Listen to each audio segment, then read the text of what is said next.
bate po sa naging hearing ninyo, ano po ang naging dahilan? Di ba may mga nasa kustodiyan na ninyo po, no? Can you give us an update po dito sa mga minor de edad na kinukupkup ngayon po ng Senado?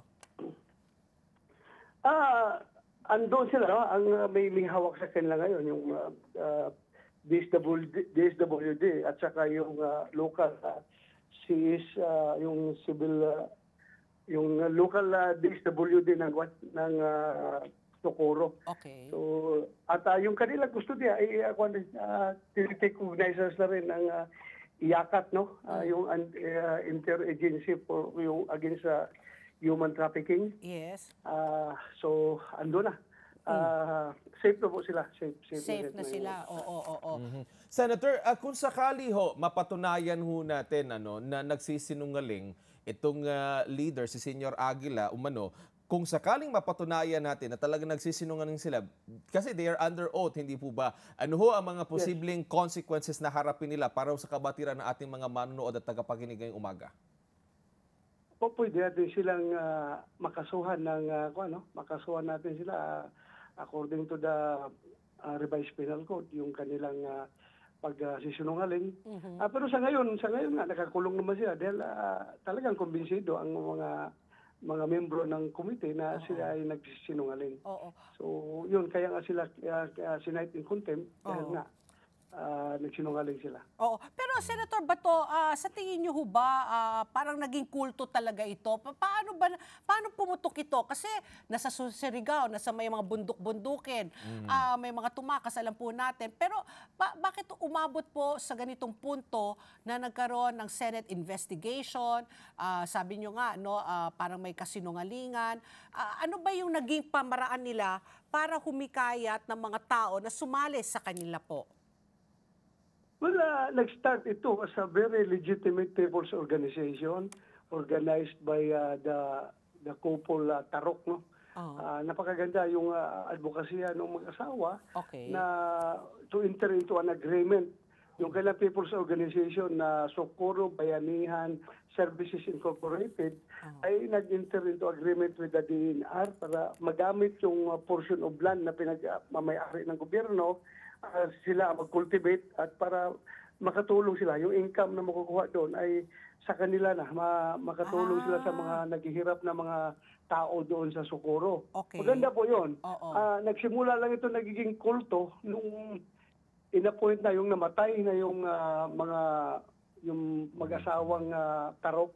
At allegedly, in-appoint daw ito or in-elect by itong isang batang nagngangalang Jere sa Kilario na tinatawag nila ngayon na Senyor Aguila. So doon nag-start yung cultism, no?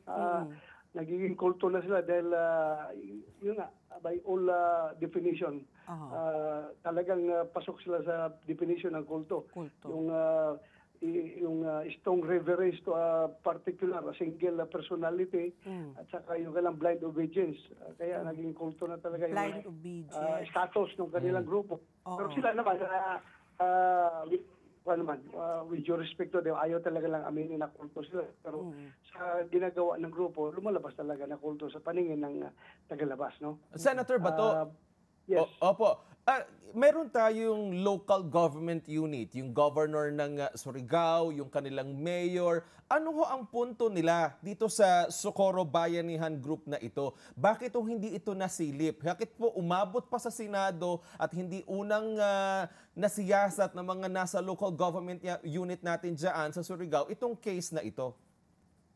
Well, matagal na ito nilang sinisilip at yung lumalabas na talagang overwhelmed sila sa power ng kulto. Kaya humingi sila. Yung LGU ng Socorro humingi ng tulong sa Senado para maimbestigahan ito at para makats ang atensyon ng mga national line agencies na dapat mayroong regulatory powers dito sa grupo na ito at dapat umaksyon. Kaya yun na, humingi ng tulong. In fairness naman sa kanila, hindi naman nagpapabaya yung LGU ng Socorro, no? Kaya kasi humingi ng tulong dahil hindi nila kinaya. Pero Senator, aside kasi parang nga sabi nyo nga, no, it has the elements of a cult talaga. May mga minor de edad na pinipilit magpakasal, 'di ba? Merong mga rape pa nga na sinasabi. Meron rin ba aside from that, may mga pera bang involved rin po dito? Kasi hindi ko alam kung paano nila napapalago yung kanilang komunidad. Self-sustaining ba? Or meron rin ho ba silang hinihinging pera para lumakas May or para sumusuporta sa kanila. sumusuporta? Ano ba yung naging dito po na sa findings po ninyo aside from the marriage part? Yun, doon kasi tayo nakatutok no, sa mga violation ng karapatang pantao ng mga lalo-lalo ng mga minor de edad. Oo. Pero yung kanilang monetary or yung kanilang sustenance sa group Yes. ay hindi natin masyado natalakay. Pero ang alam natin diyan, yung external support, wala tayong narinig na external support. Ang nangyari lang, yung support na nakuha nila is from within, from the members themselves na nahikayat lang umakyat sa kapihan. But before that, ang requirement is ibenta nila yung kanilang mga ari-arian doon sa lowlands, yung kanilang mga yung kanilang bahay, lahat ng kanilang material positions, ibenta nila at around 60% of the proceeds ay kanilang i-contribute doon sa coffers ng kanilang grupo sa SBSI. So So, binibigay. yun ang ganang pamamaraan.